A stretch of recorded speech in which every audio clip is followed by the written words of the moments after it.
Welcome to the Top 10 at 10. Today is June the 5th, 2014. I'm your host, Dan Wright. We're at FireDogLink.com, and these are the top 10 stories. Story number 10 from USA Today. 2014 landscape tilts in GOP's favor.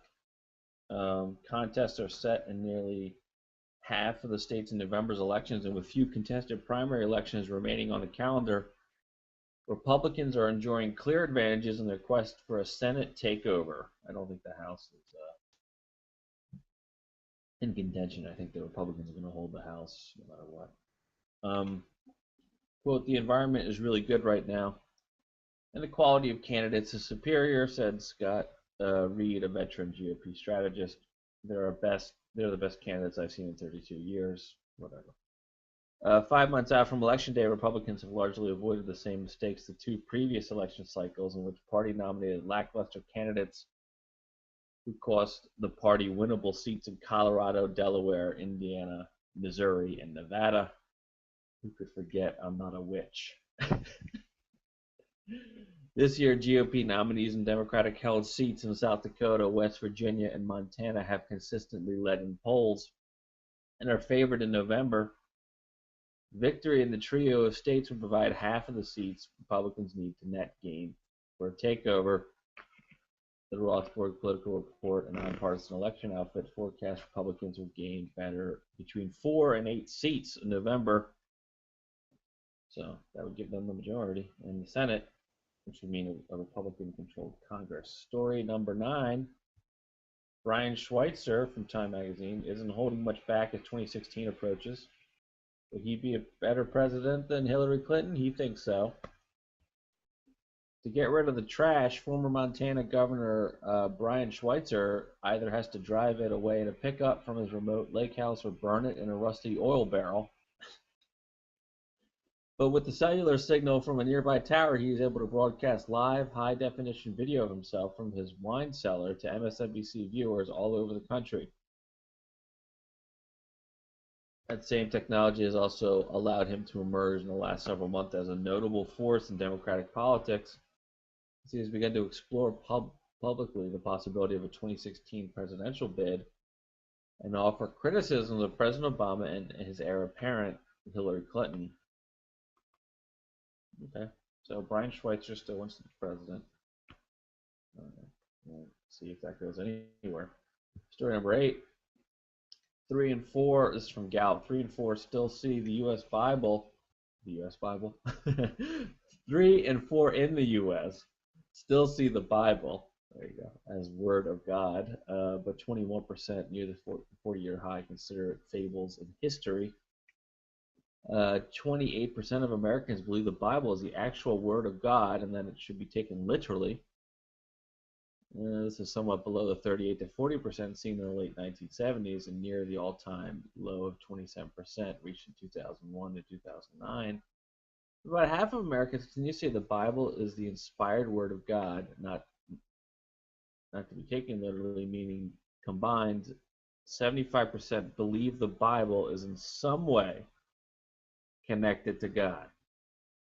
About 1 in 5 Americans view the Bible in purely secular terms, as ancient fables, legends, history, and precepts written by man, which is up from 13% in 1976. So the divide is still there, but it's going to be a long road.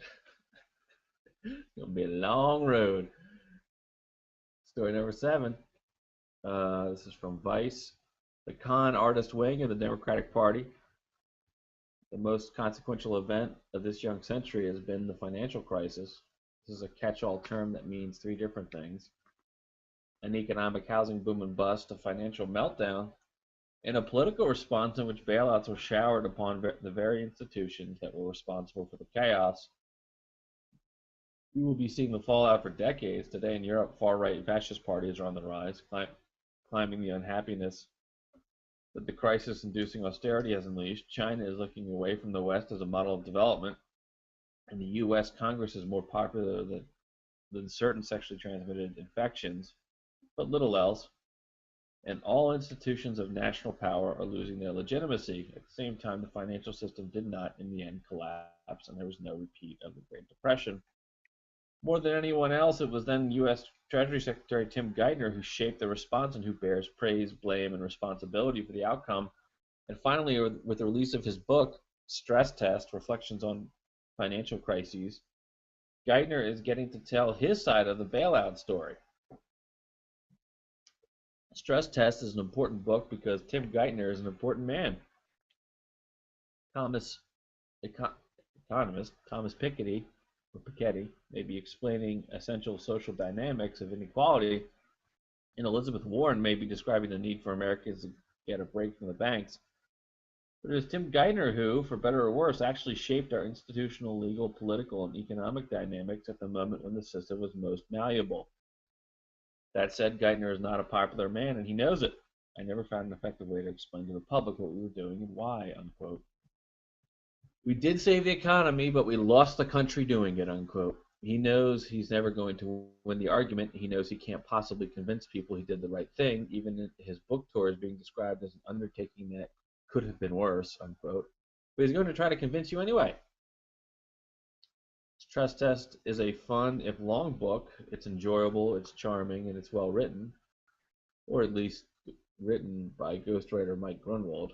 It's replete with simple and colorful anecdotes that explain the complexities of capital markets without condescension and with a minimal amount of jargon. There are two parts to the book. The first is a set of arguments told through his experiences during the crisis about why bank bailouts are essential to the financial world, according to Geithner. And the second is an autobiographical account of Geithner's life. So it's two books, okay? Kind of two stories within the book. I'll address both of these since they are intertwined. For as I read the book and compared the book with what was written at the time and what was written afterwards, I noticed something odd and perhaps too bold to say in polite company. As much as I really wanted to hear what Geithner had to say, I quickly realized I wasn't getting his actual side of the story. The book is full of narratives, facts, and statements that are, well, untrue. Leading. Despite its length, there are also serious omissions that suggest an intention to mislead, as well as misrepresentations of his critics' arguments. As I went further into Geithner's narrative, even back into his college days, I got the sense that I was seeing only a brilliantly scrubbed surface, but there were nooks and crannies hidden away. It struck me that I was reading the memoirs of an incredibly savvy and well-bred grifter, the kind that the American WASP establishment and financiers, foundation officials, and spies produce in such rich abundance. I realize this is a bold claim because it's an indictment not just of Geithner, but also of those who worked for him at Treasury and at Federal Reserve, as well as the indictment of the Clinton-era finance team of Robert Rubin, Larry Summers, Alan Greenspan, Michael Barr, Jason Furman, and other accomplices. That's why this review is somewhat long, as it's an attempt to back up some of the broad and sweeping claims. I'll also connect it to what Geithner is doing now, working in the same kind of financial business that made Mitt Romney a near billionaire. So we can read the rest of the review advice. Story number 6. Poll: Obama administration less competent than Bush or Clinton's, more Americans say. This is from the Washington Post. Majority of voters say the Obama administration is less competent than Bill Clinton's, and a plurality say it is less competent than George W. Bush's, according to a new Fox News poll. Yeah. 68% say the Obama administration is less competent than the Clinton administration. 48% say it is less competent than Bush's, compared to 42% who say it is more competent. 7 people judge Obama and Bush's the same. So there you go. I mean, Fox News question that poll, but the competency argument has been pretty strong and not completely artificial. Story number 5. That's from the Hollywood Reporter. Laura Logan back at 60 Minutes. The news ends a suspension that began, I guess, CBS News? CBS News ends a suspension that began last fall from an erroneous 60 Minutes report on September 11th, 2012, attacks on the U.S. mission in Benghazi that resulted in the death of Ambassador Christopher Stevens and 3 other U.S. personnel. Logan had a handful of pieces in the works when she was suspended last November after her report that relied on a now discredited interview with security contractor Dylan Davies. She has long been eager to return to work, say sources close to this correspondent, but the Benghazi report undermined her status as one of the veteran news magazine's biggest stars and created a media feeding frenzy that unearthed a strident speech she gave a month after the Benghazi attacks, in which she advocated for military intervention in Libya and asserted that the Obama administration was downplaying the threat of Al Qaeda. At the time of her suspension last November, CBS News chairman and 60 Minutes executive producer Jeff Fager told THR that the report was a black eye. But now she's back to give you more black eyes. There you go. Story number 4. Life sentences, this is from The Guardian, life sentences for serious cyber attacks are proposed in Queen's speech. The UK government has said it wants to hand out life sentences to anyone found guilty of a cyber attack that has catastrophic effect, under plans announced in the Queen's speech. Any hackers that manage to carry out cyber attacks which result in the loss of life, serious illness or injury, or serious damage to national security, aha, or a significant risk thereof, would face the full life sentence, as well as targeting cyber terrorists, a new offense in the proposed update to the Computer Misuse Act 1990, would also hand harsher sentences to those hackers carrying out industrial espionage, believed to be a growing menace affecting UK business. Nobody wants this spot. Well, I guess a few people do, but UK is no longer a center of innovation. The law would have a maximum sentence of 14 years for attacks that create a significant risk of severe economic or environmental damage or social disruption. So there you go. The Queen and the UK government, they next time someone gets caught doing anything like Edward Snowden did, he's going away for life. Story number 3. Network for Public Education News. Why hedge funds love charter schools. One of the features of corporate school reform is the interest that Wall Street has shown in supporting charter schools. Why? No doubt hedge fund managers would say they want to support education and help young people have educational choices. But here's another part of the answer, written by Alan Singer, a social studies educator in the Department of Teaching Literacy and Leadership at Hofstra University in Long Island, New York, and the editor of Social Science Docket. He taught a number of secondary schools, including Franklin, and this appeared on the Huffington Post blog. Obscure laws can have a very big impact on social policy, including obscure changes in the United States federal tax code. The 2001 Consolidated Appropriations Act, passed by Congress and signed into law by President Clinton, included provisions from the Community Renewal Tax Relief Act. The law provided tax incentive for 7 years to businesses that locate and hire residents in economically depressed urban and rural areas. The tax credits were reauthorized. Oh, that's what I'm looking into. Story number 2. That happened, by the way, locally. In my neck of the woods, where this is basically a way to get rid of or get corporate tax credits is to invest them in charter schools. This is from Fairness and Accuracy in Reporting. Meet the Press's Snowden debate, traitor or criminal. On June 1st, NBC's Meet the Press unveiled a new polling numbers about NSA whistleblower Edward Snowden. They weren't very revealing. What was more instructive was how the show presented its debate over Snowden's actions. The main participants in the discussion were Newt Gingrich. Why is Newt Gingrich still on TV? And the hawkish Jane Harmon, who looks like a troll. Guys, the Stay Puft Marshmallow Man and troll. That had to be the ugliest debate in history. What right does any single American have to decide what more than the president? Isn't the president a single American? All right, but the Congress, they're going to leak our secrets. This is the act of a traitor. We're in a war with people who want to destroy us. They're very clear about it. And we end up aiding and abetting the enemy. See? That's how. See, David Gregory lets Newt Gingrich say it. He doesn't say it anymore. Isn't that cute? And Harmon's take, she said labeling this guy a traitor before he's convicted, I don't think is fair. But her take wasn't exactly a huge leap from Gingrich's. She said that Congress was more active in challenging surveillance policies and so and gives them credit for it. Not true.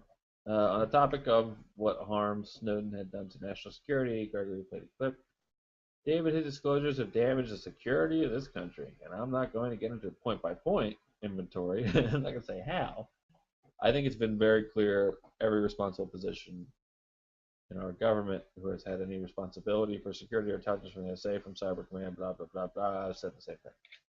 Yes, they're all saying the same thing. Therefore, it's true. Okay. So, yeah. I mean, this is Meet the Press. Don't watch Meet the Press. Do yourself a favor. Don't watch Meet the Press. Story number 1. Bergdahl prisoner swap controversy dominates Washington. That's from Fardog Lake, yours truly. The unrest surrounding the Obama administration's decision to exchange 5 Taliban prisoners from Guantanamo Bay for U.S. soldier Bowe Bergdahl has knocked every other controversy off the front page, including the VA backlog scandal. Instead, the D.C. commentariat and politicians desperate for camera time have been flipping and flopping to either condemn President Obama or defend him. The White House has now responded to the backlash from right-wing attacks that Bergdahl was a deserter by claiming Republicans are being hypocritical, as many supported securing Bergdahl's release previously, though true, the point has done little to assuage conservative outrage.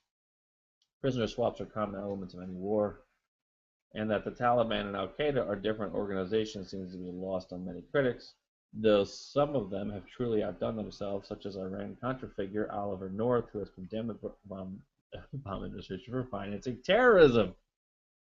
Speaking to former Representative J.D. Hayworth on his Newsmax program, North demanded to know if a ransom was paid. Did the government of the United States either directly or indirectly finance a terrorist organization? Someone could the incredulity of Oliver North. North went on further in an interview with Newsmax host Steve Maltzberg. He strongly disputed the characterization of Bergdahl as a prisoner of war. If the U.S. government did fund a terrorist organization, it wouldn't be the first time, would it be, Ali? Whether or not any money was paid to free Bergdahl is unknown. With the war winding down on the U.S. side, the point of continually holding Taliban commanders like Geithner was lost.